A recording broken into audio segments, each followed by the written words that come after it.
ਸੋ ਅਕਾਲੀ ਦਲ ਦੇ ਸੀਨੀਅਰ ਨੇਤਾ ਬਿਕਰਮ ਸਿੰਘ ਮਜੀਠੀਆ ਦੀ ਰਿਹਾਈ ਬੇਲ ਰੱਦ ਕਰ ਦਿੱਤੀ ਗਈ ਹੈ ਤੇ ਉੱਥੇ ਹੀ ਇੱਕ ਵੱਡਾ ਮੁੱਦਾ ਬਣਿਆ ਹੋਇਆ ਹੈ ਪ੍ਰੋਫੈਸਰ ਦਵਿੰਦਰਪਾਲ ਭੁੱਲਰ ਦੀ ਰਿਹਾਈ ਦਾ, ਜੋ ਆਪਣੀ ਸਜ਼ਾ ਪੂਰੀ ਕਰਨ ਦੇ ਬਾਵਜੂਦ ਵੀ ਸਲਾਖਾਂ ਦੇ ਪਿੱਛੇ ਨੇ।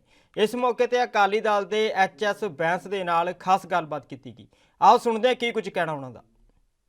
अकाली दल के बिक्रम सिंह मजीठिया की बेल एप्लीकेशन हाई कोर्ट से खारिज हो चुकी है, तो वहीं दूसरा मुद्दा जो अकाली दल के बार बार उठाया जा रहा है वो प्रोफेसर देवेंद्र भुल्लर की रिहाई को है। हमारे साथ अकाली दल के एच.एस.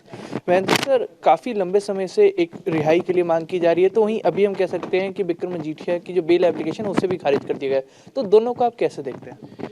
नहीं, अलग अलग इश्यूज़ हैं।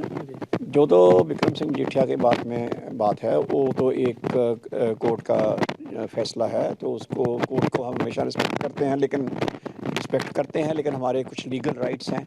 वो लीगल राइट्स हम एक्सरसाइज करेंगे, हम अपील करेंगे इसके ख़िलाफ़ जो भी इनका फ़ैसला आया है।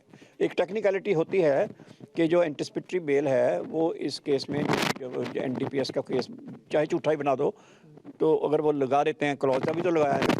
जो आदमी कानून से भागा हुआ है वो DGP को हुक्म दे रहा है कि फलाने को SSP लगा दो, फलाने को IG लगा दो, उसको ये कर दो, उसको अंदर कर दो, उसको बाहर कर दो। तो ऐसे होते हैं काम इस स्टेट में। तो सर, वहीं दूसरी तरफ से अगर हम कहें कि प्रोफेसर देवेंद्र भुल्लर की रिहाई के लिए एक लंबे समय से अकाली दल संघर्ष कर रहा है, पहले भी मिल चुका है और अब भी आवाज़ उठा रहे हैं, पर अगर हम बात करें, अब विरोधी भी यही आवाज़ उठा रहे हैं। इलेक्शन के नज़दीक आके ये कहते हैं कि मसला दोबारा से उठाया जा रहा है, इस पर क्या कहना है आपका? मेरे भाई साहब, आज से 7 साल पहले तो इलेक्शन नहीं हो रही थी ना। मैं खुद गया था, सरदार प्रकाश सिंह बादल अगुवाई कर रहे थे डेलीगेशन की, और उसके साथ हमारे बहुत सीनियर जो लीडर थे साहिबान, ब्रह्मपुरा साहब थे, और अभी कुछ लोग हमसे नाराज़ आजकल चल रहे हैं, वो भी साथ में थे, तब वो हमारे साथ गए थे। और वो जब चले भी गए, उसके बाद ये 7 साल पहले की बात कर रहा हूँ, उसके बाद 6 महीने बाद फिर राष्ट्रपति से मिले। ये डेलीगेशन भी राष्ट्रपति से मिला, दूसरा भी राष्ट्रपति से मिला, तीसरी बार भी मिले। और उसके बाद सुखबीर सिंह बादल जब प्रधान बने, 2 बार वो राष्ट्रपति को मिल चुके हैं इसी इशू पर, एक बार प्रधानमंत्री से मिल चुके हैं। और लिखती तौर पर जो पंजाब सरकार से जाना होता है वो हम अपनी सरकार के टाइम पे भेजा, उस तब तो इलेक्शन नहीं हो रही थी ना, तो इसको लगातार हम फॉलो करते आ रहे हैं। अब बात बदल गई थोड़ी, अब ये हो गया कि उनकी सज़ा ख़त्म हो चुकी है।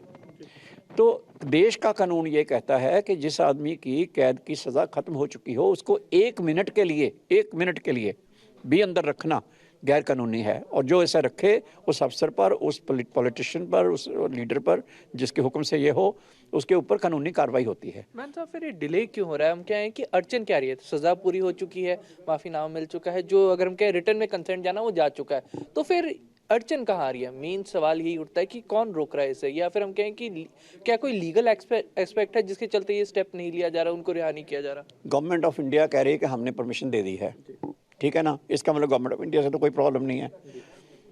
अब सवाल आता है केजरीवाल साहब के ऊपर। केजरीवाल साहब बाहर आकर बताएं ना कि क्यों रुका हुआ है। वो तो बोल नहीं रहे, अब सोच रहे होंगे क्या बोल रहे हैं, इतने दिन से तो नहीं बोले। भगवंत मान कहता मुझे सवाल ही मत करो, इसलिए पंजाब का मुद्दा ही नहीं है। यानी कि भुल्लर साहब की रिहाई पंजाब का मुद्दा नहीं है, ये कह रहे हैं। और ये जो सिद्धू साहब रोज़ कहते हैं मुद्दों की सियासत करनी है, तो मुद्दों की सियासत मैं बताता हूँ इनको कि जगदीश टाइटलर मुद्दा है कि नहीं है, भुल्लर साहब की रिहाई मुद्दा है कि नहीं है, अगर हैं तो आप बोल क्यों नहीं रहे? Thank you sir. तो जैसे हमारे साथ एच.एस. वैन सीधे तौर पे कह दिया कि राजनीतिक फायदों को देखते हुए कई लोग कई सवाल नहीं उठा पा रहे हैं। चंडीगढ़ से अमित कुमार, ANB न्यूज़।